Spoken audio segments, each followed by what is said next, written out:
The air was sharp with November chill in Cherry Valley, New York, and the small settlement, a collection of homes, a fort, and farmland, had no idea that the day would end in bloodshed. Little did they know they were caught in the eye of the storm that was the American Revolutionary War. On one side you had the Continental Army and settlers fighting for independence. On the other, British Loyalists and their allies, the Iroquois, led by the fearsome chief Joseph Brant, a fierce warrior and a devoted Loyalist. It was a day that would come to symbolize the ruthless nature of frontier warfare in this brutal era. And it would be remembered not just for its casualties, but for the mark it left on American history, a mark of fear, loss, and the brutal realities of war. The Cherry Valley settlement was one of many colonial frontiers that had been pushed to the edge by conflict. By late 1778, the entire region was already on edge. Attacks by Loyalists and their Native American allies were becoming alarmingly frequent, and the settlers knew they were in dangerous territory. The British strategy to keep the Americans under pressure wasn't just happening in big battles, it was unfolding in these backcountry raids. And Cherry Valley? It was a target waiting to be hit. Despite the tension, the settlers had a sense of security from the presence of a small fort and a militia stationed there. Yet, in the weeks leading up to November 11, rumors began to filter in. Warnings about impending attacks, sightings of scouts from the Mohawk and Seneca tribes. But it's one thing to hear whispers, it's another to believe the nightmare will actually come. Inside Cherry Valley's fort, Colonel Ichabod Alden and his Continental troops felt the pressure. They'd been warned, advised even, that an attack was coming. But Alden didn't take the threat as seriously as he should have. There were even suggestions to move the settlement's families into the fort, to tighten up defenses. But Alden dismissed them. He trusted the fort's walls and the resolve of his men. And as anyone might say in hindsight, big mistake. Joseph Brant, the Mohawk leader who'd allied with the British, wasn't going to let up. He joined forces with Loyalist Captain Walter Butler, who led a unit of Tory Rangers known for their ruthless tactics. This wasn't just an attack, it was a statement.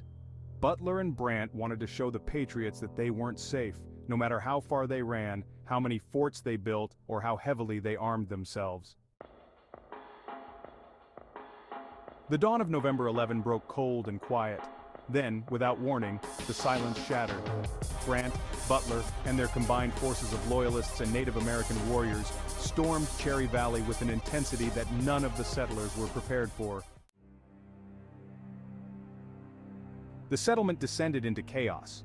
Warriors swept through, sparing no one in their path. Houses went up in flames and settlers scrambled for their lives. But here's the kicker. Brant had given orders to avoid the killing of women and children. He wanted it to be a military raid, not a slaughter. However, in the pandemonium of the attack, things spiraled out of control. The Loyalist forces, known for their ferocity, had little interest in restraint. Civilians were hunted down, homes burned, and the air filled with screams. The defenders of the fort found themselves overwhelmed, fighting to protect the townspeople even as they tried to hold the line. Alden himself, who had ignored the warnings, met his fate that day, caught and killed as he tried to make a break for it. The massacre reached its horrifying peak when the attackers breached the settlement's defenses entirely. This wasn't just a raid, it became a bloodbath. Over 30 settlers lost their lives that day, many of them defenseless civilians, cut down with no mercy. Even the young, the elderly, and the sick weren't spared as the Loyalists and warriors vented their fury upon the settlement.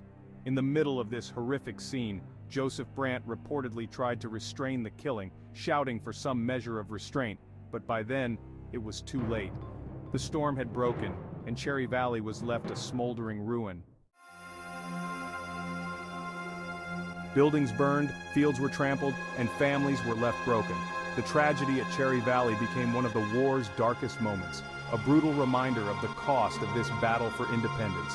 The news of Cherry Valley spread like wildfire across the American colonies, igniting anger and fear in every town and village.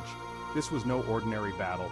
This was an atrocity, and it solidified the perception of British Loyalists and their native allies as ruthless aggressors.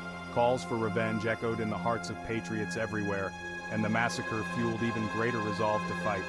As for Joseph Brant and Walter Butler, their reputations became forever intertwined with this tragic day.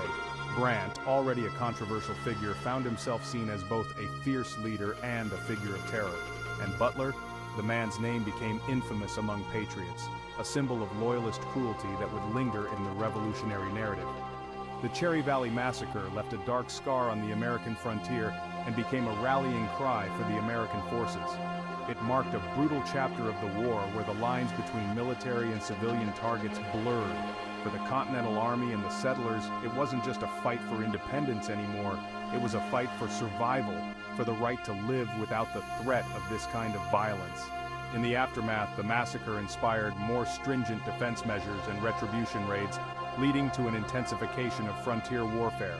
It left a lasting memory of pain, fear, and fury among those who survived, fueling the fire of resistance and fortifying the determination to see the war through, no matter the cost. As the dust settled, the tragedy at Cherry Valley stood as a stark reminder of the horrors that war could bring to those on the margins, the civilians who bore the brunt of the conflict. In American memory, the massacre became more than just a historical event. It was a cautionary tale of unchecked violence and the brutal cost of war. Cherry Valley wasn't just a massacre, it was a turning point in the psychological warfare of the American Revolution. The attack's horror and the community's devastation resonated deeply with every colonist who heard the story. Cherry Valley wasn't just another skirmish on the frontier, it was a harbinger of what unchecked brutality could mean for the colonies. In the bloody landscape of the Revolutionary War, Cherry Valley became both a warning and a rallying cry, a tragic event that would haunt the American consciousness and a lesson on the true, devastating cost of conflict. In the end, the Cherry Valley Massacre didn't just shape the Revolutionary War, it helped shape the very spirit of the American resolve.